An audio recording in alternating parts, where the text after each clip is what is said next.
আসসালামু আলাইকুম।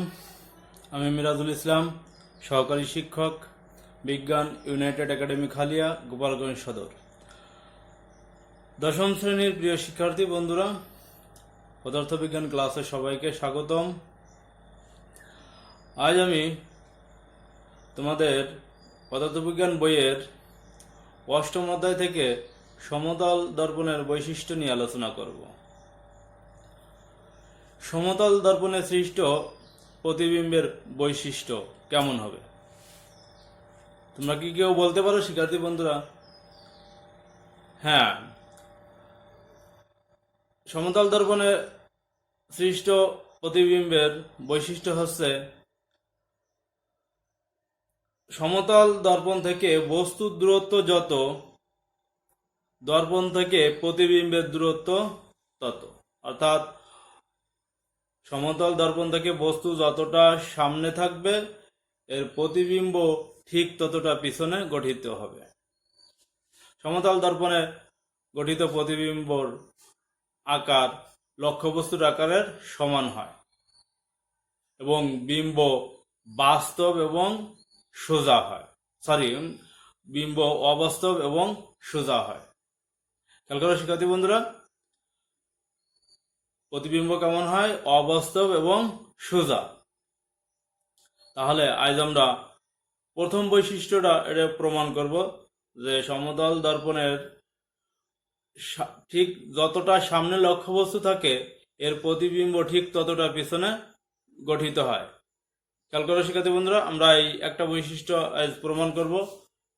দেখো, আমি লিখেছি সমতল দর্পণের কোনো লক্ষ্যবস্তু সমতল দর্পণের যত সামনে অবস্থিত, সমতল দর্পণের সৃষ্ট প্রতিবিম্ব দর্পণের ঠিক তত পেছনে অবস্থিত। এটা আমরা প্রমাণ করব। এই জন্য আমরা প্রথমে একটি সমতল দর্পণ বিবেচনা করি। M1 এবং M2 একটি সমতল দর্পণ, যার পিছনের প্রান্ত পাড়া লাগানো হয়েছে এবং সামনের পৃষ্ঠ প্রতিফলক পৃষ্ঠ হিসেবে কাজ করে। এই সমতল দর্পণের সামনে মনে করি ও একটি বিন্দু লক্ষ্যবস্তু, এখন ও থেকে ওটি রশ্মি সমতল দর্পণে ওটি পথে লম্বভাবে আপতিত হয়ে টিও পথে ফিরে আসে। আমরা পূর্বে জেনেছি রশ্মি কোন ভাবে আসলে কিভাবে ফিরে যাবে, অর্থাৎ লম্বভাবে আসলে ঠিক লম্বভাবেই ফিরে যাবে। এবং সমতল দর্পণের ক্ষেত্রে এখানে ও বিন্দু থেকে একটা রশ্মি দর্পণে লম্বভাবে ওটি পথে আপতিত হয়ে টিও পথে ফিরে আসে বা প্রতিফলিত হয়ে টিও পথে ফিরে যায়। আর একটি রশ্মি ও কিউ দর্পণে তির্যকভাবে আপতিত হয়ে কিউ আর পথে প্রতিফলিত হয়। এখন কিউ বিন্দুতে কিউ এন বিলম্ব বা লম্ব আঁকা হলো, তাহলে ও কিউ এন এটা হচ্ছে আপতন কোণ এবং এন কিউ আর হচ্ছে প্রতিফলন কোণ। শিক্ষার্থী বন্ধুরা, দেখতেই পাচ্ছ প্রতিফলিত রশ্মি টিও এবং কিউ আর বাস্তবে মিলিত হচ্ছে না। এখন আমরা যদি এই রশ্মিদ্বয়কে অর্থাৎ টিও প্রতিফলিত রশ্মি টিও এবং কিউ আর কে পেছনের দিকে বর্ধিত করি, তাহলে এরা আই বিন্দুতে মিলিত হয়। অর্থাৎ প্রতিফলিত রশ্মি টিও এবং কিউ আর রশ্মিদ্বয় মনে হবে দর্পণের পেছনের আই বিন্দু থেকে আসছে। অর্থাৎ এই আই বিন্দুই হলো ও বিন্দুর অবাস্তব প্রতিবিম্ব। সুতরাং এই আই বিন্দুই হলো ও বিন্দুর অবাস্তব প্রতিবিম্ব। তাহলে আমাদের প্রমাণ করতে হবে যে দর্পণ থেকে লক্ষ্যবস্তুর দূরত্ব টিও সমান দর্পণ থেকে বিম্বের দূরত্ব টিআই। অর্থাৎ আমরা এখন প্রমাণ করব টিও সমান টিআই। শিক্ষার্থী বন্ধুরা, এটাই আমরা প্রমাণ করতে চাই। এখন আমরা প্রয়োজনে এই অংশ লিখে নিতে পারো, আমি লিখে দিয়েছি, তোমরা একটু লিখে নাও।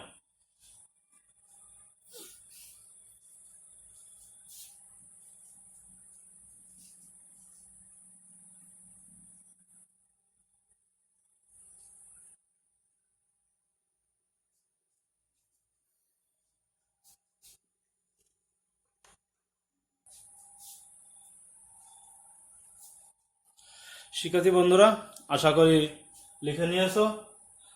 এখন আমরা প্রমাণ করব টিও সমান টিআই। তাহলে আমাদের কাঙ্ক্ষিত ফলাফল, অর্থাৎ সমতল দর্পণের ক্ষেত্রে দর্পণ থেকে লক্ষ্যবস্তু যতটা সামনে অবস্থিত, এর প্রতিবিম্ব দর্পণ থেকে ঠিক ততটা পেছনে অবস্থিত, প্রমাণ সম্পূর্ণ হবে। খেয়াল করো শিক্ষার্থী বন্ধুরা, আমরা এই চিত্রে খেয়াল করো কি লিখতে পারি। টিও এবং কিউএন পরস্পর সমান্তরাল। খেয়াল করো শিক্ষার্থী বন্ধুরা, আমরা লিখতে পারি এখন টিও এবং কিউএন পরস্পর সমান্তরাল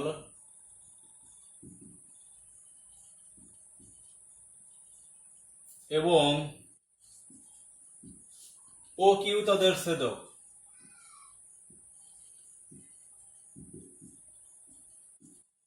খেয়াল করো, টিও এবং কিউএন পরস্পর সমান্তরাল এবং ও কিউ তাদের ছেদক। তাহলে এই কোণ সমান এই কোণ, অর্থাৎ কোণ টি ও আই কিউ সমান কোণ ও কিউ এন। আর কোণ ও কিউ এন ই হচ্ছে আপতন কোণ আই, অর্থাৎ আমরা এটা সমান লিখতে পারি আই, অর্থাৎ কোণ টি ও কিউ সমান আই। শিক্ষার্থী বন্ধুরা, খেয়াল করো, আশা করি এটুকু বুঝতে পেরেছো। তোমরা লিখে নিতে পারো।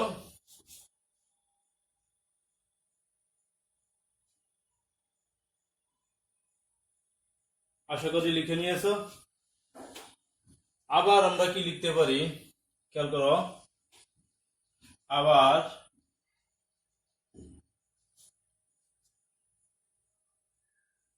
আই ও বা আইটিও এবং কিউএন পরস্পর সমান্তরাল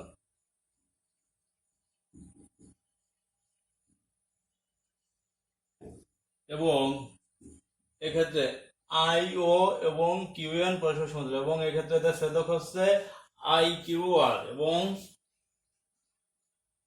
আই কিউ, এদের ছেদক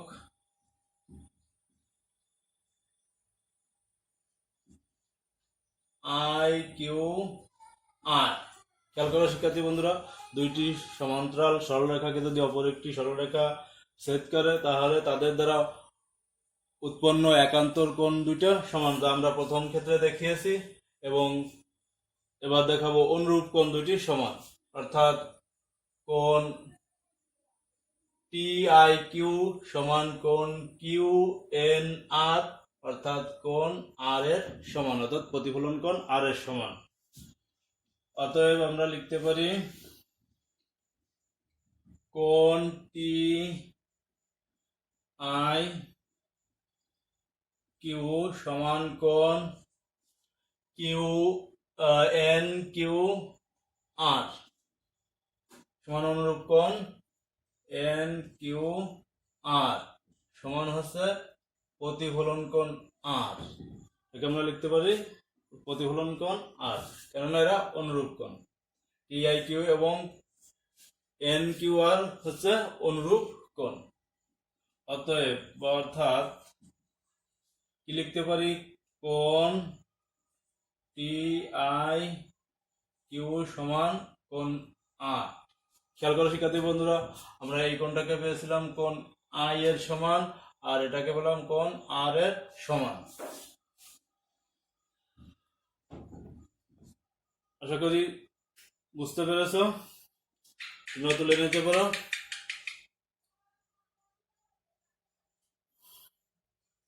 এখন আমরা কি করব, আমরা এবার দুইটি ত্রিভুজকে সর্বসম দেখাবো।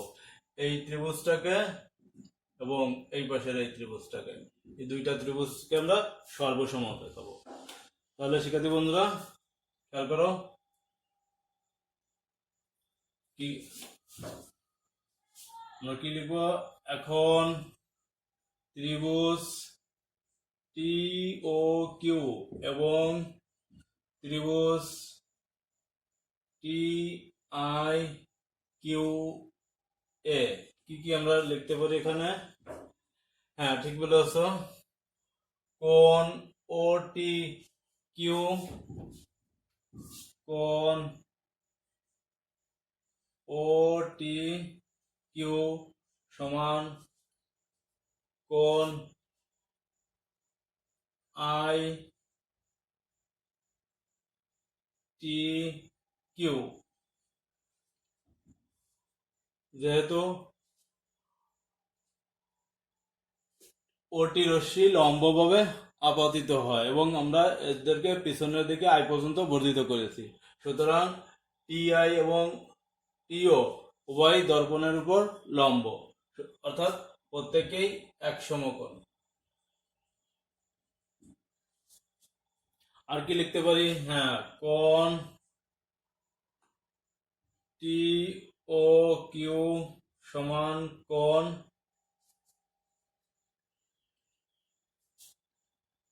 T I Q. কেননা শিক্ষার্থী বন্ধুরা, আমরা প্রমাণ করেছিলাম এই কোণটা আই এর সমান এবং এই কোণটা আর এর সমান, অর্থাৎ আমাদের একটুখানি মিস্টেক হয়েছে। সেই ক্ষেত্রে আমরা প্রতিফলনের সূত্র অনুযায়ী লিখতে পারি, এর আগে একটু অংশ খেয়াল করো, প্রতিফলনের সূত্র অনুযায়ী লিখতে পারি আই সমান আর, অর্থাৎ আপতন কোণ প্রতিফলন কোণের সমান। অর্থাৎ আমরা লিখতে পারি কোণ টি আই কিউ সমান টি ও কিউ সমান কোণ টি আই কিউ। আমরা এটা লিখে নিতে পারি। আমরা লিখলাম কোণ টি ও কিউ সমান কোণ টি আই কিউ এবং টি কিউ সাধারণ বাহু, ওয়াই ত্রিভুজের সাধারণ বাহু। তাহলে আমরা ত্রিভুজ দুটাকে সর্বসম বলতে পারি। অতএব আমরা লিখতে পারি ত্রিভুজ টি ও কিউ সর্বসম ত্রিভুজ টি আই কিউ, অর্থাৎ বা সুতরাং টি আই বা টিও সমান টি আই, অর্থাৎ টি হচ্ছে কি লক্ষ্যবস্তু দূরত্ব, দর্পণ থেকে লক্ষ্যবস্তু দূরত্ব, এবং টি আই হচ্ছে প্রতিবিম্বের দূরত্ব, দর্পণ থেকে প্রতিবিম্বের দূরত্ব। অর্থাৎ দর্পণ থেকে লক্ষ্যবস্তু দর্পণের ঠিক যতটা সামনে অবস্থিত, প্রতিবিম্ব দর্পণের ঠিক ততটা পেছনে অবস্থিত, আমরা প্রমাণ করতে পারলাম। শিক্ষার্থী বন্ধুরা, আশা করি তোমরাও চেষ্টা করবে বাসায়, এবং আমার মনে হয় না খুব কঠিন জিনিস।